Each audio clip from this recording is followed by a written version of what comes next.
In light of the Bundy Ranch incident out in Nevada, where militia members and other civilian patriots rallied with arms against the federal agency called the Bureau of Land Management, I'm going to weigh in with my opinion on the militia movement.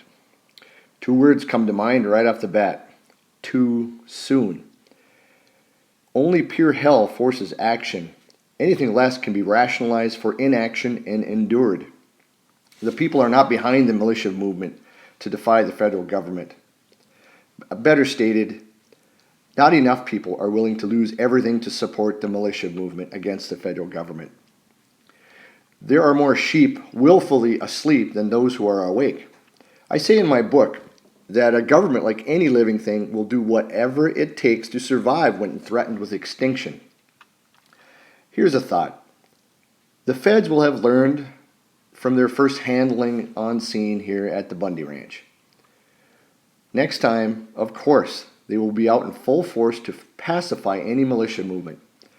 Those who stand up will be labeled as domestic terrorists, enemies of the state, or a sovereign criminal. The government will eventually get public support through the media and use extreme prejudice.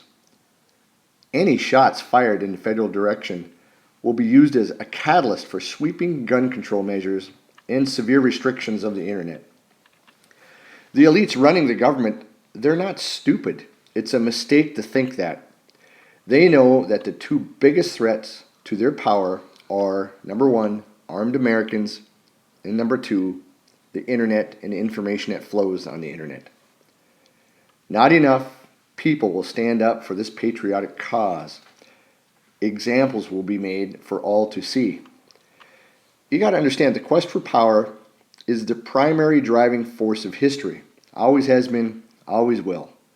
Those who fail to recognize these principles are not spared in the grand chess game, but rather are moved and manipulated by forces they do not understand.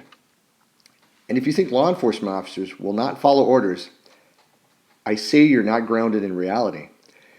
They live paycheck to paycheck like most everyone else. They need to feed their families and pay their mortgage and other bills. They need their government job and are not going to jeopardize their livelihood. Oh, they're going to sympathize with you, and they probably do. They're going to say they understand your situation. But in the end, they'll shrug their shoulders and do their duty. They will enforce the law. There is always someone ready and willing to enforce the state's law. I don't have the answers for these problems right now. I'd like to hear from people that do. I can only look at the history of our societies to see that it's a graveyard of thousands of civilizations that have risen and fallen.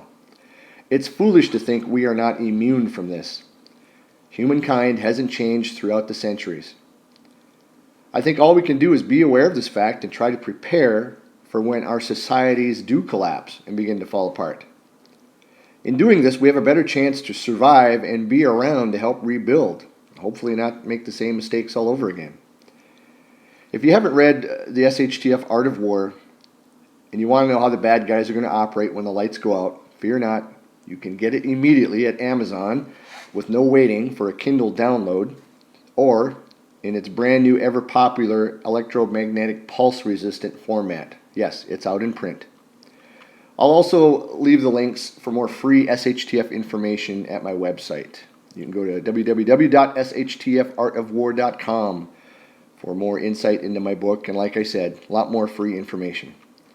Hey, if you would, please share this information with just the friends you want to help survive an economic collapse.